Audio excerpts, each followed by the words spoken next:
Hello student, this is your SST educator. Warm welcome in Target 95. Our aim your education.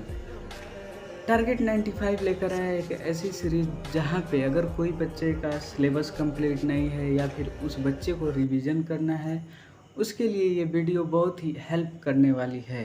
तो power sharing को समझने के लिए पहले हम लोग एथनिक कंपोजिशन को समझते हैं। एथनिक कंपोजिशन वो होता है जो एक सोशल डिवीज़न होता है जो बेस्ड हो शेयर्ड कल्चर पे। तो अब समझते हैं एग्जाम्पल से। यहाँ पे दो एग्जांपल्स दिया गया है, दो कंट्री के बारे में, एक बेल्जियम और श्रीलंका। तो हम लोग बेल्जियम के एथनिक कंपोजिशन को समझते हैं। तो बेल्जियम का एथनिक कंपोजिशन को समझे तो यहाँ पे क्या है। बेल्जियम एक स्मॉल कंट्री है यूरोप का, और यहाँ ये जो बेल्जियम है ये बॉर्डर शेयर करती है नीदरलैंड से, फ्रांस से, जर्मनी से एंड लग्जमबर्ग से। यहाँ पे 59% जो पॉपुलेशन जो थी ना वो फ्लेमिश रीजन में रहती थी, जो बोलती थी डच लैंग्वेज। और जो 40% जो पीपल्स जो थे ना वो वॉलोनिया रीजन में रहते थे, जो बोलते थे फ्रेंच। और यहाँ पे 1% जो पीपल जो है ना वो जर्मन। और यहाँ और इसकी जो कैपिटल जो था ना सिटी ब्रुसेल, वहाँ की बात करें तो वहाँ पे 80% जो पीपल जो थे ना वो बोलते थे फ्रेंच, और 20% जो पीपल जो थे ना स्पीक डच। यहाँ पे दिक्कत ये था ना भाई कि क्या बताएं, जो minority of French speaking community जो थी ना वो रिलेटिवली रिच और पावरफुल थी, और जो डच स्पीकिंग कम्युनिटी जो थी ना वो बेनिफिट लेती थी इकोनॉमिक डेवलपमेंट का, एजुकेशन का, ये सब का। और ये लीड करता था tension between two community, Dutch speaking and French speaking community, क्योंकि जो फ्रेंच स्पीकिंग कम्युनिटी जो थी वो पावरफुल और रिच थी, और जो डच स्पीकिंग कम्युनिटी थी वो बेनिफिट लेती थी। इसीलिए इन दोनों के बीच रीजन ऑफ टेंशन क्रिएट होता था। और जो रीजन ऑफ टेंशन जो था ना वो बहुत ही एक्यूट था। हम लोग बात करते हैं ethnic composition of Sri Lanka. Sri Lanka एक आइलैंड नेशन है जहाँ पे डाइवर्स पॉपुलेशन है। यहाँ पे मेजर सोशल ग्रुप्स हैं, जैसे 74% जो थे वो सिन्हाला स्पीकर्स थे, और 80% जो थे वो तमिल स्पीकर्स थे। और यहाँ पे जो 13% जो थे वो श्रीलंकन तमिल्स थे, और जो 5% जो थे ना वो क्या थे, वो इंडियन तमिल्स थे। जो इंडिया, उनके जो फोरफादर जो came from India as a plantation worker during colonial period, जिसे हम लोग इंडियन तमिल्स बोलते हैं। तो श्रीलंकन तमिल जो थे ना वो कॉन्सेंट्रेटेड करते थे नॉर्थ साइड में and the east of the country. और most of the Sinhala speaker जो थे ना वो बुद्धिस्ट थे, और मोस्ट ऑफ द तमिल जो थे ना वो क्या थे, हिंदूज थे और मुस्लिम थे। और यहाँ पे जो रिलीजियस कंपोजिशन की बात करें तो जो most of the Sinhala speaking people जो थे ना, समझ में आया ना, बुद्धिस्ट, और जो मोस्ट ऑफ द तमिल जो थे वो हिंदूज और मुस्लिम थे। जो अबाउट 7% जो थे वो क्रिश्चियंस थे, और हुआ बोथ तमिल एंड सिन्हाला। जैसे बेल्जियम का सिचुएशन देखें, एथनिक कंपोजिशन देखें, और श्रीलंका का एथनिक कंपोजिशन देखें। अब इन दोनों कंट्री में क्या लाया गया क्या नहीं, अब इसके बारे में देखते हैं। जैसे डच कम्युनिटी जो थी वो एडवांटेज ले रही थी अपने मेजोरिटी का, वहीं पे जो श्रीलंका के जो बिगर मेजोरिटी थे वो क्या कर रहे थे, इंटायर कंट्री में कब्जा कर लिए थे। तो जैसे अब हम लोग बात करते हैं श्रीलंका। श्रीलंका में जो था ना उसमें मेजोरिटेरियनिज्म आया। मेजोरिटेरियनिज्म एक ऐसा बिलीफ होता है जहाँ पे मेजोरिटी कम्युनिटी जो होती है वो रूल करती है माइनॉरिटी पे, जहाँ पे वो जिस तरीके से कर सकती है डिसरिगार्ड करके विशेष ऑफ माइनॉरिटी कम्युनिटी। अब बात करते हैं श्रीलंका जो था, वहाँ पे इमर्ज होता है एक इंडिपेंडेंट कंट्री 1948 में, जहाँ पे डेमोक्रेटिकली इलेक्टेड गवर्नमेंट एडॉप्ट किया जाता है। A series of majoritarianism measures to establish Sinhala supremacy. Sinhala का सुपरमेसी भी इस्टेब्लिश होता है, जहाँ पे जो गवर्नमेंट होती है वो एडॉप्ट करती है मेजोरिटेरियनिज्म मेजर्स इस्टेब्लिश करने के लिए सिन्हाला सुपरमेसी। 1856 में एक एक्ट पास होता है जो रिकॉग्नाइज करता है सिन्हाला को एज ए ऑफिशियल लैंग्वेज, और जहाँ पे डिसरिगार्ड कर दिया जाता है तमिल को। जो गवर्नमेंट होती है वो फॉलो करती है preferential politics. Favour of Sinhala applicants university positions के लिए या फिर गवर्नमेंट जॉब्स के लिए। यहाँ पे एक नया कॉन्स्टिट्यूशन भी स्टिपुलेटेड होता है, जहाँ पे स्टेट जो था वह प्रोटेक्ट और वहाँ पे बुद्धिज़्म को फोस्टर किया जाता था। अब बात करते हैं डिमांड्स क्या थी तमिल्स की।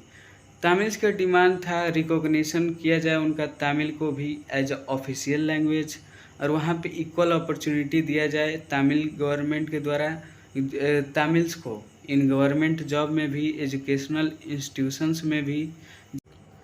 अब हम लोग इसके इम्पेक्ट के बारे में बात करते हैं। यहाँ पे गवर्नमेंट जो मेजर्स एक के बाद एक आने लगे और धीरे धीरे जो फीलिंग ऑफ एलिनेशन जो था ना श्रीलंकन तमिल्स के बीच, वो बढ़ने लगा।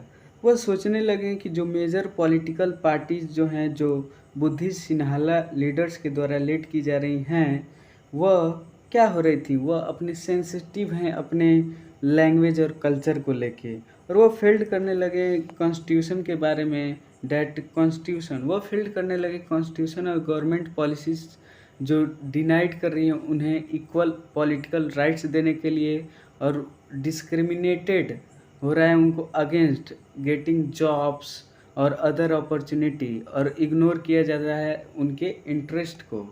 तो ये जो रिलेशन जो था ना बिटवीन सिन्हाला और तमिल कम्युनिटीज़, वो क्या हो रहा था, वो स्ट्रेंड हो गया ओवर टाइम।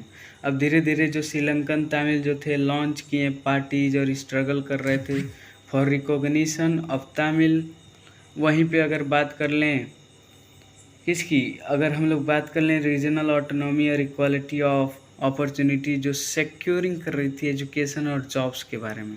तो ये जो डिस्ट्रस्ट जो था ना बिटवीन टू कम्युनिटीज़, वो क्या होगा, वो एक वाइड स्प्रेड कॉन्फ्लिक्ट क्रिएट हो गया, और ये सून क्या हो गया, सिविल वार में चेंज हो गया। तो अगर हम लोग कोई भी पूछे सिविल वार क्या होता है, तो ये एक वायलेंट कॉन्फ्लिक्ट होता है बिटवीन अपोजिंग ग्रुप्स। हम लोग बात करते हैं बेल्जियम की। बेल्जियम क्या स्टेप लेता है, तो बेल्जियम में एकोमोडेशन होता है। तो बिटवीन 1970 एंड 1993 की बात करें तो वहाँ पे जो कॉन्स्टिट्यूशन जो था ना वो अमेंड होता है 4 बार, और कुछ जो एलिमेंट्स हैं बेल्जियम मॉडल के वो क्या हैं, जो नंबर ऑफ डच और फ्रेंच स्पीकिंग मिनिस्टर जो थे वो इनइक्वल थे अपने किस में, सेंट्रल गवर्नमेंट में इक्वल थे वो, और कुछ स्पेशल लॉज जो ज़रूरी थे सपोर्ट करने के लिए majority of members from each linguistic group. जो स्टेट गवर्नमेंट जो थी वह सबऑर्डिनेट नहीं थी सेंट्रल गवर्नमेंट का। वहीं पे ब्रुसेल जो था उसका एक सेपरेट गवर्नमेंट था जहाँ पे बौद्ध कम्युनिटी के पास इक्वल रिप्रेजेंटेशन हो। अपार्ट फ्रॉम द सेंट्रल और स्टेट गवर्नमेंट, यहाँ पे एक थर्ड काइंड ऑफ गवर्नमेंट थी जिसे हम लोग कम्युनिटी गवर्नमेंट बोलते हैं। कम्युनिटी गवर्नमेंट जो इलेक्ट किया जाता है पीपल के द्वारा, जो बिलोंग करता है एक लैंग्वेज कम्युनिटी के द्वारा, जैसे डच हो गया या फिर फ्रेंच हो गया या फिर जर्मन स्पीकिंग हो गया। और यहाँ पे जो बेल्जियन मॉडल जो था वो बहुत ही कॉम्प्लिकेटेड था, लेकिन जो ये अरेंजमेंट जो था ना वो बहुत ही वर्कड कर रहा था वेल। इसीलिए ये हेल्प करता है एवॉइड होने में सिविक स्ट्राइप बिटवीन जो दो मेजर कम्युनिटीज जो थी, और एक पॉसिबल ऑफ डिवीज़न हुआ कंट्री ऑन लिंग्विस्टिक लाइंस। जब बहुत सारी कंट्री यूरोप की साथ आई तो वहाँ पे एक यूरोपियन यूनियन फॉर्म हुआ, और जो ब्रुसेल को चूज किया गया एक head quarter. Indian and Sri Lanka की बात करते हैं। यहाँ पे अगर सिमिलरिटीज़ की बात करें तो बोथ आर डेमोक्रेसीज। डिफरेंसेस की बात करें तो पावर शेयरिंग जो अरेंजमेंट जो था वो अलग था। और अगर हम लोग बात करें कि यूनिक क्या था अबाउट बेल्जियम में, तो जो लीडर जो थे ना वो रियलाइज किए यूनिटी ऑफ कंट्री, जो पॉसिबल बनाता है जो पॉसिबल होता है कॉन्फ्लिक्ट से दूर रहने में, और रिस्पेक्ट करना जो फीलिंग्स और इंटरेस्ट हैं अलग अलग कम्युनिटीज़ के और रीजन्स में। अगर हम लोग बात कर लें क्या ड्रॉबैक थे इन द सिस्टम ऑफ जो फॉलोवेट किया जा रहा था श्रीलंका के द्वारा, जो डोमिनेंस जो था ना मेजॉरिटी कम्युनिटी का, जो सिन्हाला रिफ्यूज कर रहे थे शेयर करने के लिए पावर विथ तमिल्स, जो रिजल्ट करता है डिसयूनिटी। अब बात करते हैं why power sharing is desirable. Power sharing क्यों डिजायरेबल है, ये डायरेक्ट पेपर में क्वेश्चन आ सकता है, इसीलिए इसे ध्यान से पढ़िएगा। तो पावर शेयरिंग इसलिए डिज़ायरेबल है, इसके दो रीजन्स है, एक प्रूडेंशियल एक मोरल। तो अगर हम लोग प्रूडेंशियल रीजन्स की बात करें तो ये रिड्यूस करता है कॉन्फ्लिक्ट बिटवीन सोशल ग्रुप्स पहला, दूसरा ये पॉलिटिकल ऑर्डर की स्टेबिलिटी को भी मेंटेन करता है दूसरा, और ये एक बेटर आउटकम देता है। अगर मोरल रीजन की बात करें तो ये एक स्पिरिट है डेमोक्रेसी का। दूसरा, पीपल के पास अधिकार है कंसल्टेट करने के लिए गवर्नमेंट प्रैक्टिसेस को, और पावर शेयरिंग जो है एक वैल्यूएबल है। तो हम लोग बात करते हैं फॉर्म्स ऑफ पावर शेयरिंग के बारे में। तो फॉर्म्स ऑफ पावर शेयरिंग की बात करें तो जो हॉरिजॉन्टल डिस्ट्रीब्यूशन है पावर का, जो ऑब्जर्व किया जाता है जब पावर को शेयर किया जाता है between various components of government, जैसे जुडिशियरी हो गया, लेजिस्लेचर हो गया एंड एक्सिक्यूटिव हो गया। वहीं पे अगर वर्टिकल डिस्ट्रीब्यूशन ऑफ पावर की बात करें, जिसे हम लोग फेडरल गवर्नमेंट भी कहते हैं, जहाँ पे जो पावर को शेयर किया जाता है with in a particular government but at different stages, जैसे एग्जाम्पल की बात करें तो यूनाइटेड स्टेट्स। अब बहुत सारे जो सोशल और लिंग्विस्टिक ग्रुप हैं can also share power. On such example is the Belgian model of community government. Power sharing की बात करें तो हम लोग ऑब्जर्व करते हैं पॉलिटिकल पार्टीज़ में भी, प्रेशर ग्रुप्स में भी एंड अदर मूवमेंट्स, जहाँ पे पावर को यूज किया जाता है डिसीजन मेक करने में। यहीं पे चैप्टर होता है समाप्त। ये इस चैप्टर में जो 2-4 क्वेश्चन जो है ना वो डायरेक्ट पूछ लिए जाते हैं पेपर में, जैसे पावर शेयरिंग क्यों डिज़ायरेबल होता है, एथनिक कंपोजिशन वाला, एकोमोडेशन वाला, ये सब डायरेक्ट क्वेश्चन आ जाते हैं पेपर में। इसीलिए इसे ध्यान से पढ़िएगा, प्रैक्टिस करिए और बहुत मेहनत करिए, बोर्ड में 95+ आने का कोशिश करिएगा। Thanks for watching. चैनल अगर वीडियो समझ में आया हो तो चैनल को सब्सक्राइब, शेयर एंड लाइक करें। बहुत बहुत धन्यवाद। और सब्सक्राइब करें जिससे हमको और मोटिवेशन मिले ऐसे वीडियो बनाने के लिए और इस सीरीज को स्टार्ट कर सकें इसके लिए।